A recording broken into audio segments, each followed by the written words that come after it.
So we're going to start a new structure for the beginning of class. We didn't do last week, but now we're going to start with the three prayers, or actually the two prayers that are in the beginning of the book, the reading. How many people actually have those prayers and know them? Okay, part of the homework was to memorize. The first one is the mandala offering, and the second one is basically generating refuge and generating bodhicitta and taking refuge into three jewels, which we do 3 times. So the reading, which was the whiteboard clear enough last week that you could see the web address that I put on? Yes. Okay. So the reading is the PDF on there. It does have the prayers that we do at the beginning of class, which should be memorized, or if you're going to partake in them, you should do that. It's part of the general tradition before teaching that we do that. Do you want me to get the whiteboard? I'm sorry. No, I don't need it today. Would it be possible for someone like yourself to teach us what these words mean? Because we can read the English words, but we really don't know, word for word what we're saying. You want a word-for-word translation of the Tibetan from that? Would that be useful for us? I don't know. It might be. Depends on how you're wired. Yeah.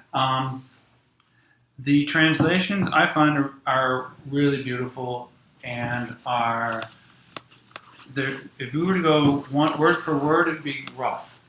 You know. No, I just mean whenever we see that word in other contexts or other usage, Oh, I can reintroduce those Tibetan words. That'd be kind of cool. Right. Or maybe is there a way we could find them online or something? No, well, I can bring that in. I'm not a strong Tibetan teacher, okay? But the translation is sometimes, if you do it word for word, it's choppy and rough in that. I actually like the overall translation. You have to get word for word for the whole thing and then put it in context and then go back and write it. That would take a lot of time to do all 3 of these in a class. Tell you what though, if there are words that appear in here that also appear in the class, I'll highlight them. Definitely we'll be drawing attention to Tibetan words that you hear again and again and again. Last week we brought up a couple of Sanskrit words like Rupakaya and Dharmakaya, because you're gonna keep getting those again and again. Now also, there's many traditions of singing these. Last week we did the Tibetan. We can do it in English. You don't have to do it in Tibetan. But let's do it in Tibetan traditionally for now, and then later on we can introduce other languages and other versions. Sashi Puki Chuchin Heto Chang Vira Lingshin and Degan Padi Sangre Shindu Mite Uvargi Drokun Namdak Shinma Juparsho Yam Guratna Mandala Kamya Tayami Sangha Shridam Soki Choknam La Janshu Bardu Dakmi Kyatsuchi Daki Jinyen Gipe Sonam Ki Drola Panchir Sangha Jupashok Sangha Shridam Soki Choknam La Janshu Bardu Dakmi Kyatsuchi Daki Jinyen Gipe Sonam Ki Drola Panchir Sangha Jupashok Sangha Shridam Soki Choknam La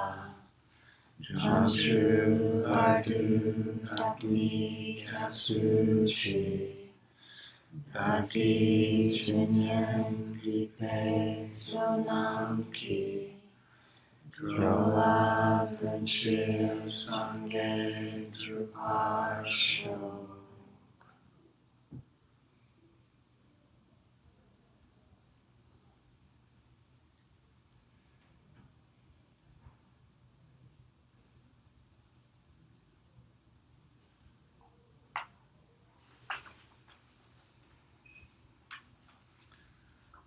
right, so we'll start with a short review of what the most important points of class 2. At that point, we'll do a 10-minute little break where everyone can get together and work on the homeworks and quizzes. The idea behind that, well, let me ask you first of all, how many people have completed the homework for class 2? 1, 2, 3, 4. Left it at home.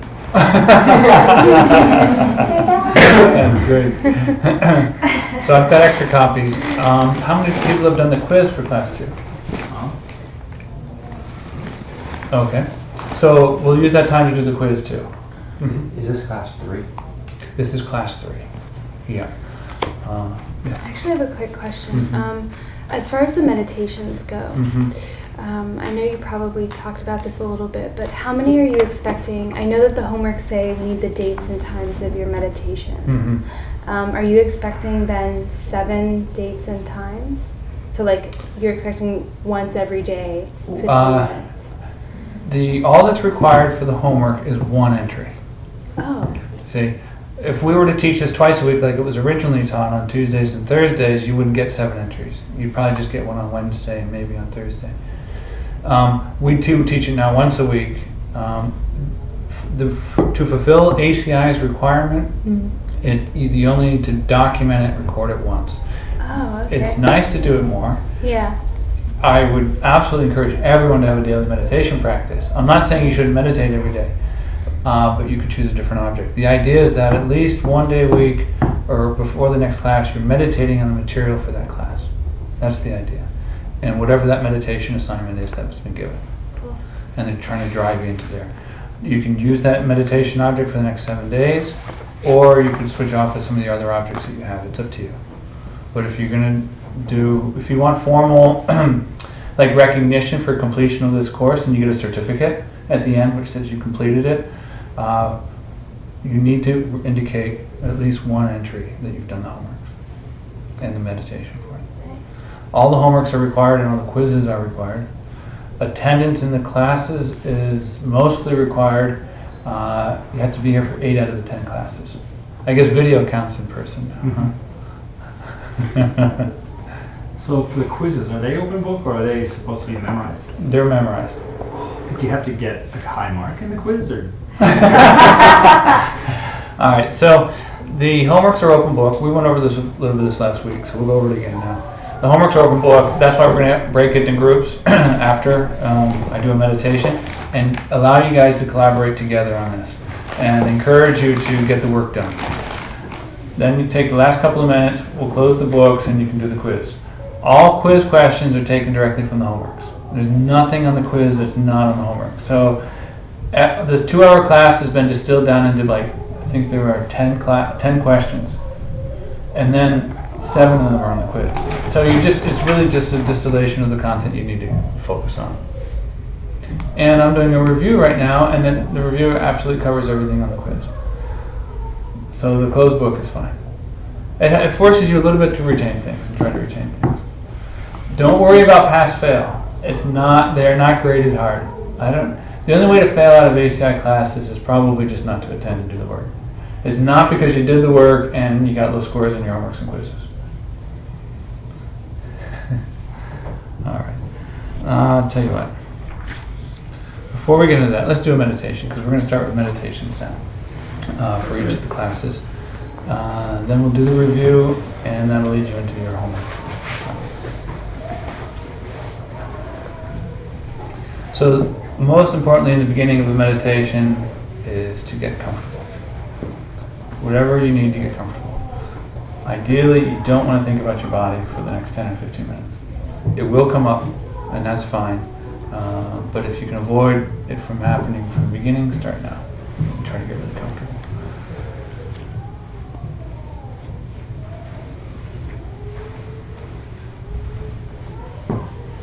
next thing we want to do is set your intention. Intention is a very, very important element of the mind.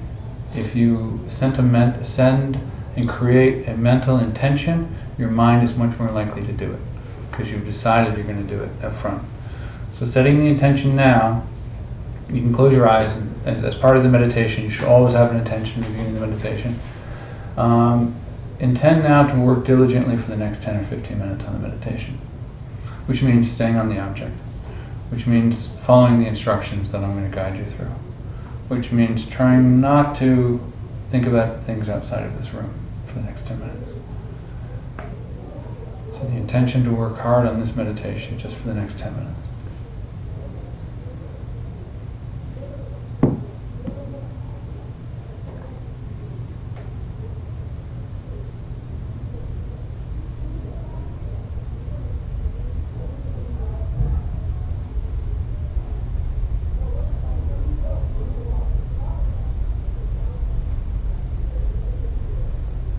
Now, awareness is an element of the mind which is under our volition and under our control.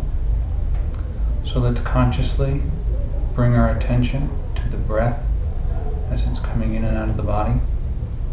There are many aspects of the breath that you can pay attention to, whether it's the sensations in the body, around the nose, whether you feel a change in your body because of the breath. Right now, just stop focusing on anything else but the breath. Bring all of your attention to the awareness of your breath.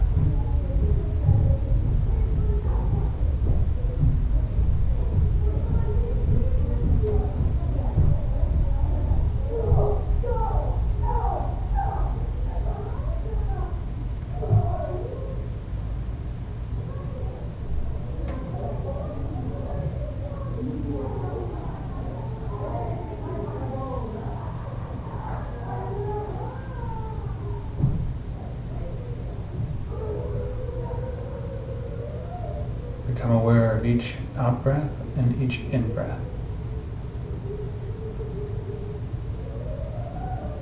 Bring your attention to create an awareness of each out-breath and in-breath. And after each one, have a small register in your mind which counts. And count up to 10. But in doing so, make sure that counting is not the object, and it's just an after effect after the breath.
10, focusing on the breath with all of your attention helps to transition you into your object of meditation after a long day. It's 8 o'clock at night, probably been up for 12 or 14 hours. Sitting down. It's hard to transition into your meditation object without some kind of preparation.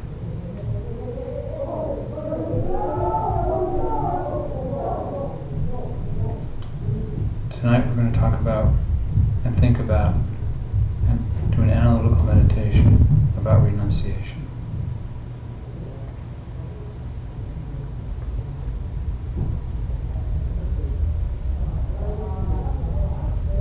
Start by thinking of something really lovely and beautiful that's happened in your life. Ideas that came to my mind. Things like a kiss, a beautiful place, a meal, friendship, security,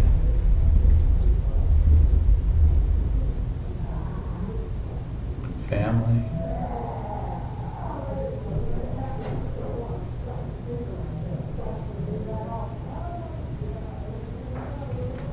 Think about how beautiful that was.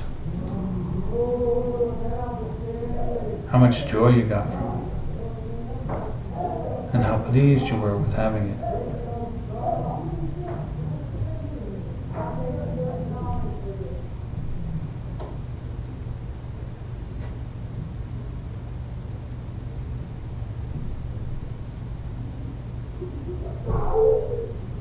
Then ask yourself, did it last? Do you still feel the joy from that first kiss? Are you still full from that beautiful meal? Do you still have shelter from the rain and the sun? Are all of your family members who loved you still alive?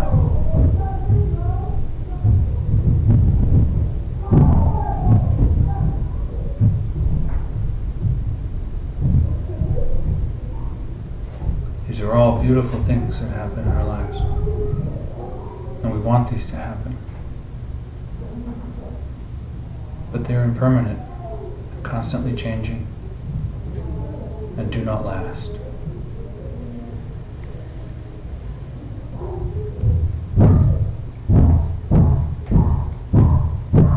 Our goal as Dharma practitioners is to reach a state of mind with the bliss from that kiss, and that meal, and that glass of water touching your lips creates pure bliss and never stops.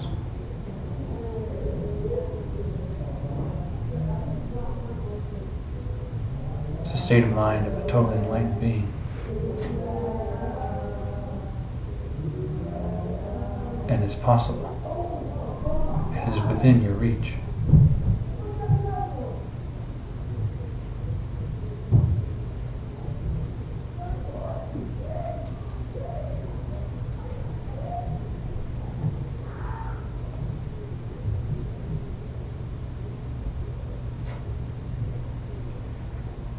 We very briefly defined renunciation as disgust for this suffering life. Over time, especially as you get older and more experienced, the disgust is for the relationships that don't work out, the apartments that you have to move out of, the jobs that all of a sudden fire you, the beauty that gets destroyed by a new building or a road, the loss of loved ones around you.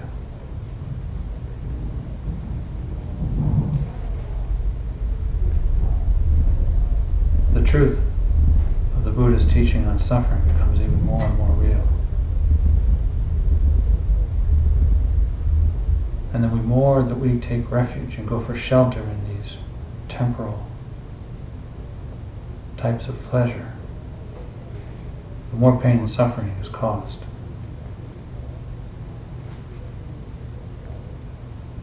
The more we go for shelter in these worldly refuges, the more karma we plant only to be reborn again in what's called the cycle of suffering. Birth, old age, sickness, and death. Renunciation is a state of mind that says, I'm sick of it. I'm disgusted with things not working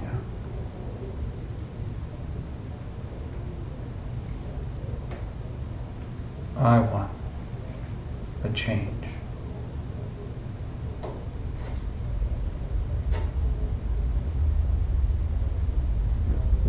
Renunciation acts to not go for shelter to those same objects again.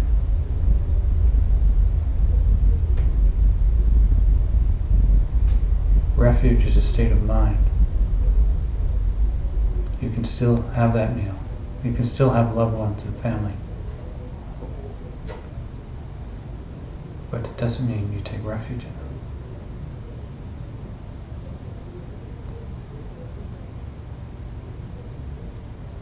Through the wisdom of correct view,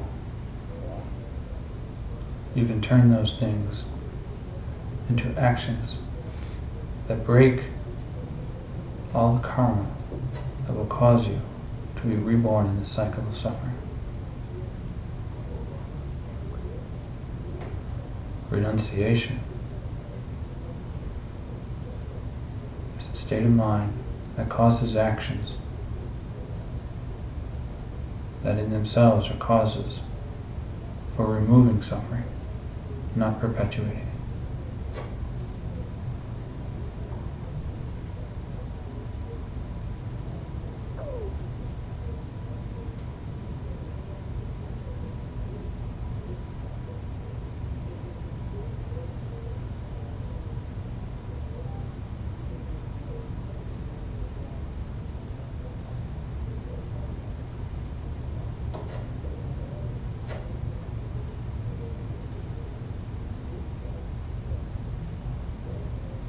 Take examples from your own lives.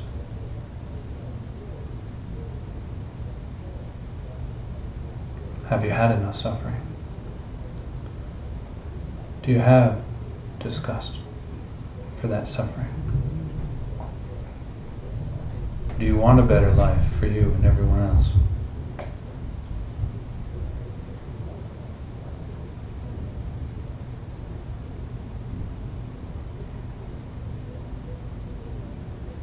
Think about these again and again in your practice of meditation over the next week.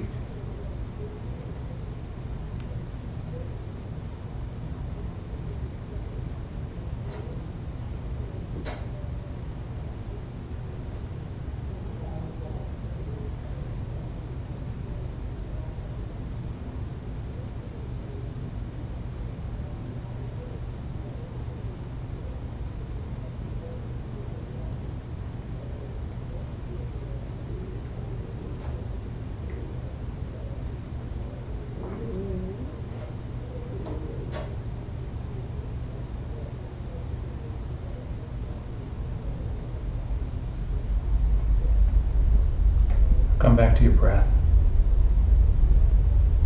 Become aware of it. Bring your attention to your breath and not your thoughts.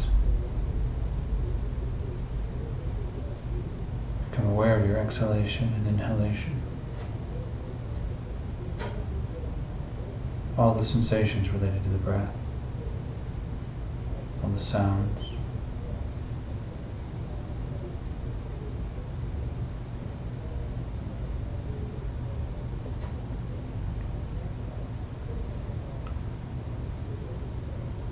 And dedicate the virtue from the short meditation to achieving renunciation so that you can help others.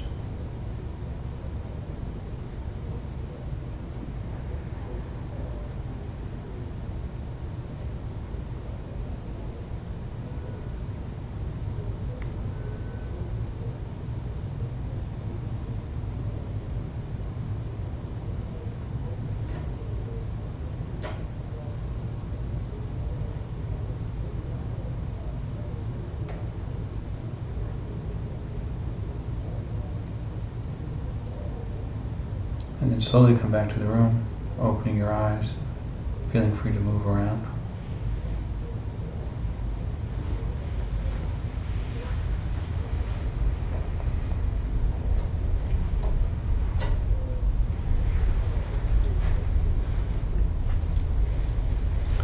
Coco, can I take you up on the whiteboard, the small one? Thanks.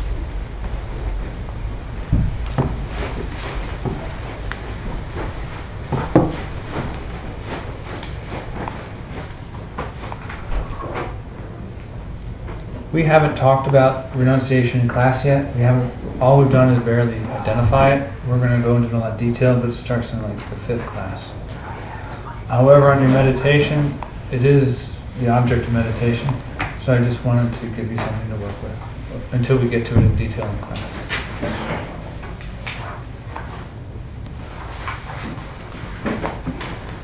When the whiteboard comes out, I just want to put a few things up. Especially because there were quite a few people there who weren't here last week. As part of the review,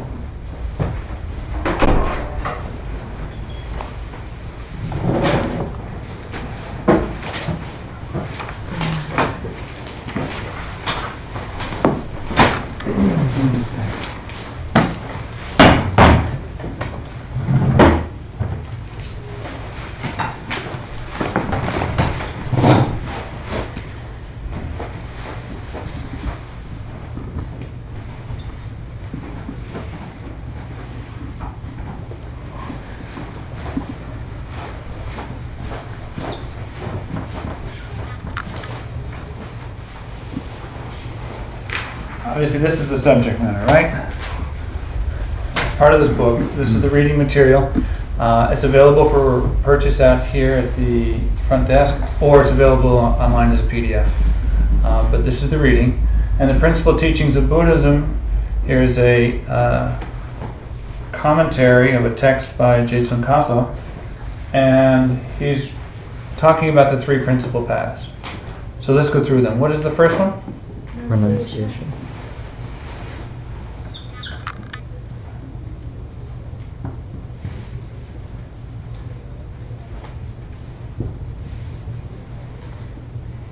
Second one? Bodhicitta.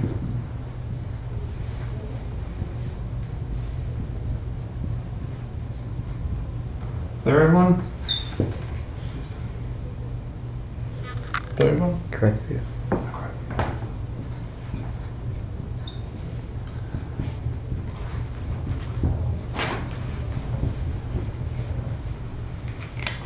Alright, so last week's class was primarily a sales pitch.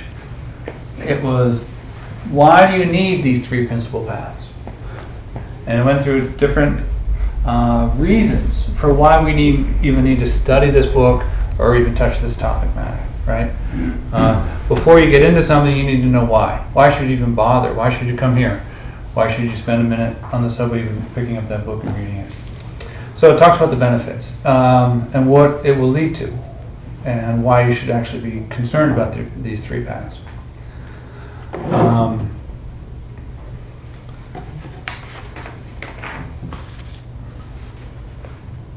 There are 2 aspects. So we're just going to review kind of like a synopsis of why you need to know these 3 paths. 2 sides to achieving Buddhahood, right? 2 wings of a bird is the old metaphor. Everyone remember what those are? Method and wisdom, right? They say you need both method and wisdom to achieve Buddhahood. We're in this class, we're Dharma practitioners to achieve Buddhahood. The bliss that I mentioned in the meditation is the state of a totally enlightened being. That's our objective. So all of these goals that we're talking about are going to relate to how do these 3 paths help you reach Buddhahood. Okay. These 2 wings, method and wisdom, are required to reach Buddhahood. It's a perfect balance. You need them both. How do you get method and wisdom? Renunciation. Which one does that support? Well, doesn't it lead to both of them? It does. Yeah, it's a kind of a foundation for both. And then the other ones, how are the other paths related to method and wisdom? Well, the method would be bodhicitta as an action, and wisdom would be cultivating correct view. Correct. So ultimately the perception of emptiness, direct perception of emptiness. Great. So there it is. The three paths: renunciation, bodhicitta, and renunciation lead you to method and wisdom, which leads to Buddhahood. A very linear path. Why you need these three paths right here. What's bodhicitta? Bodhicitta is the altruistic wish to achieve enlightenment for the benefit of others. So it's a Sanskrit word, and it's the only one here, which is Sanskrit. But it's a state of mind. But it's the method side. And it involves like the action to serve others. With a will in your heart that everything you do, including sitting here in class, doing a meditation, doing a reading, is that you're going to do this practice so that you'll get the benefits that you can then help others with. We say the best way to help other beings, you can have the most amazing compassion in the world, but you can't do anything for anyone. It's very, very hard. I can't give you my merit. I can't take away your pain and suffering. I can't take away what's going to kill you. Or I can't give you what you need to get enlightened. Right? If what's the argument for that? If that could be done, wouldn't that have already happened? If there were bodhisattvas out there, totally enlightened beings with absolute compassion, wouldn't they have already done that for us? The proof is that they can't, or they would have. What they can do is teach us perfectly how to get there ourselves. They'll tell you how to do it, but you got to do it yourself. It's your own baggage. It's my own karma that I have to work with to achieve these goals. But the path is totally laid out by enlightened beings. By achieving bodhicitta and correct view and attaining Buddhahood, you know perfectly what you need to teach others. And that's the way to help other people the most. Ultimately you teach them to do things perfectly to remove their own suffering for themselves. Okay. We also talked about the two bodies of a Buddha. I won't write it down. You want them written down? All right. It's a little confusing sometimes. Okay, fair enough. I didn't leave room for it. I'll just do a little better.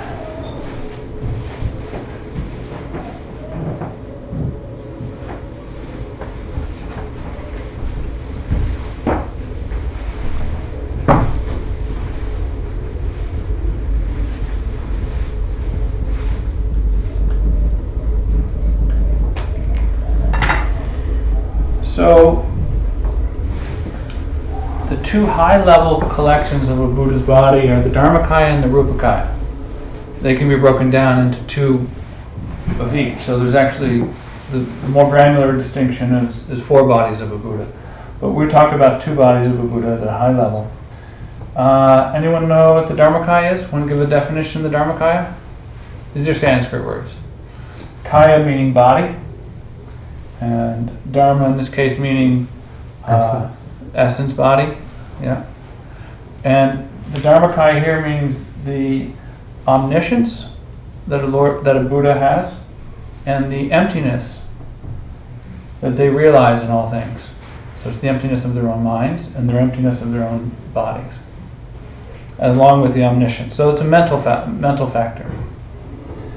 Rupakaya, Rupa means form, and Kaya is body. So this is more of a physical thing, and this is the form body of a Buddha, which there's two subcomponents. But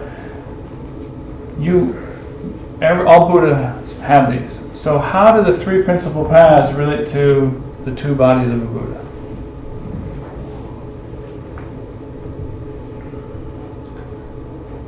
That's what you need to achieve those things. Some form the form body and some form the mind. Right. So correct view is a cause for the Dharmakaya. Bodhicitta is a cause for the Rupakaya. And renunciation is a cause for both of them. Okay. So once again, if your goal, which if not now, some point in time, is to attain Buddhahood, and so that you can totally remove all of your loved one's pain and suffering, you will achieve the two bodies of a Buddha. And to do that, you need these three. So once again, a linear progression. If you want the goal of Buddhahood, then you need to go through the three principal paths. And this is why you need to study. So just a quick review. Dharmakaya is like understanding the emptiness of your mind and of your body, and omniscience. It is not understanding. So it is the omniscience of the Buddha, and it's the emptiness of the Buddha's mind. And body. Oh yeah, everything. Emptiness of everything.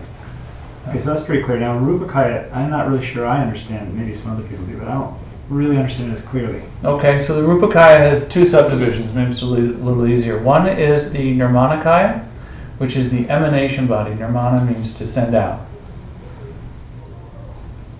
And that's a body, and these aren't bodies like our bodies. They're parts. Think of them as parts more than anything else. The Nirmanakaya is sent out spontaneously through the bodhicitta of an enlightened being to help people. And it can be in any form whatsoever. It can be in a relatively inanimate form like a tree or a bridge or a road, or it could be in a form like someone sitting here, or it could be in the form of A trans dog or something. yeah, it could be anything that sent out from the mind of the Buddha to help you. And then the other half of the Rupakaya is the Sambhogakaya, or the enjoyment body. And generally they say this is the enjoyment body form of White Tara, or Lord Buddha, or Avalokiteshvara. So the Sambhogakaya is the visual representation that other enlightened beings see other enlightened beings as. So White Tara would see Avalokiteshvara that way, with 1,000 arms.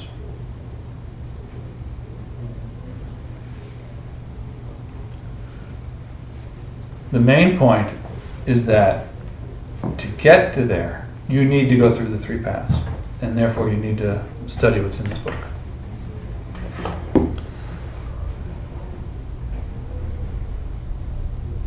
So, let's see.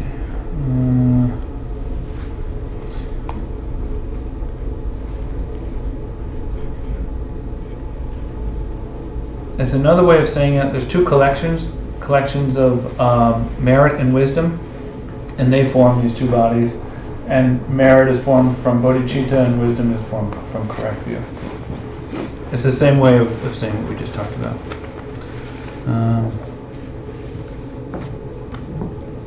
One thing we didn't talk too much about last week is Mahamudra. We did put it on the board and we defined it as the Great Seal, but we didn't talk about it too much in the sense of context of Tantra. And there's a homework question about it, so I'll cover that now. Remember what we defined Mahamudra as? Seal. The Great Seal. And that's just code word for us in this case, direct perception of emptiness. The realization of the ultimate nature of all things in a direct way.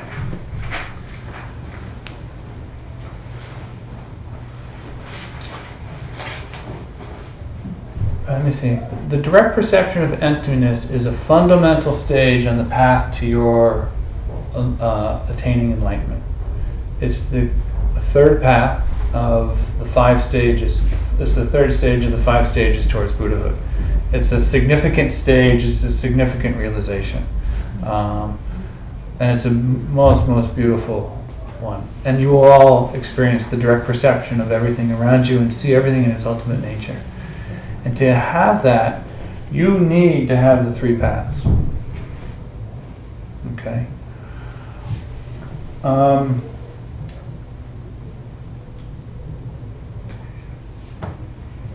Another way to look at this is Mahamudra sometimes refers to Tantra.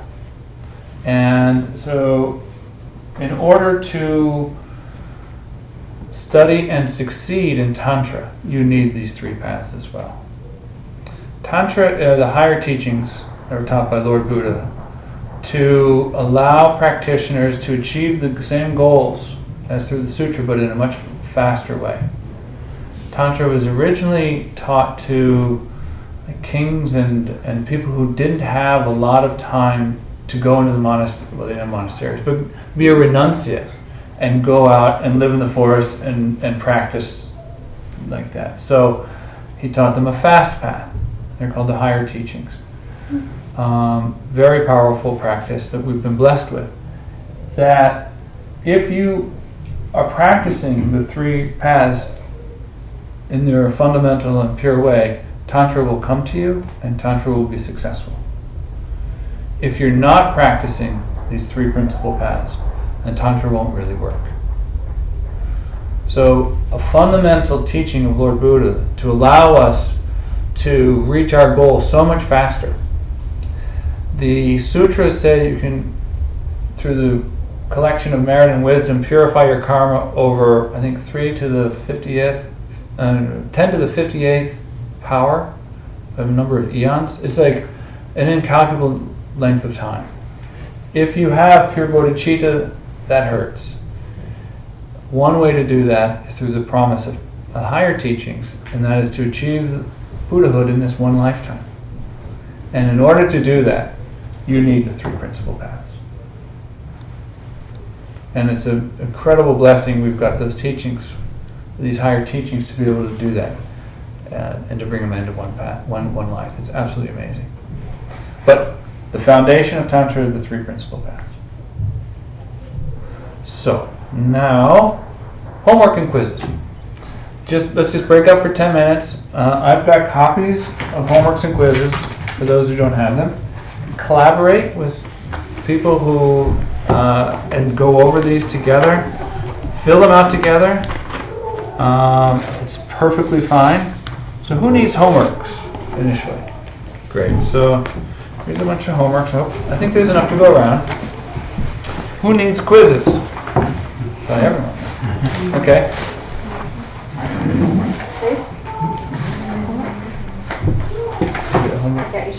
Two? Thank you.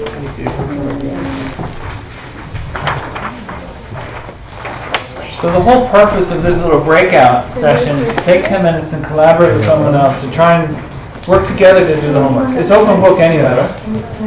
So I should have worked together. Yeah, well, I was like a copy or No, yeah, that's what I'm saying. To We me. should all work Okay. together. yeah. I have one already. Cool. Okay. So, see if you want to. Who's got the yellow sheet of paper? Should have got it. Here, I'll take it right here. Oh, yeah, sorry. That's okay. Yeah, I don't know. I think everyone got all that. Okay. So one way to do the homework is to look at the answers, but I think it's better have that.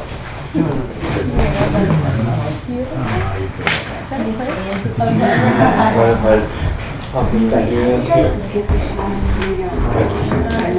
Anyone else need a pen? Principal path and the Great Seal between these three and Tantra and practice.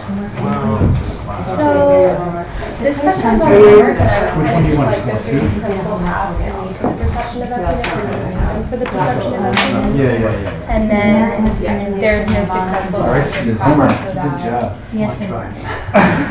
mastery of the three. If you have any questions, let me know.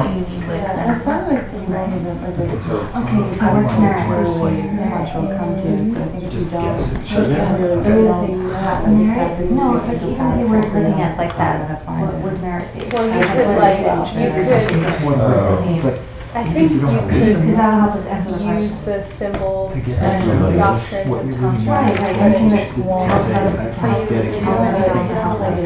Do you understand that they would say it's merit virtuous and not Yeah. if you do something good, Yeah.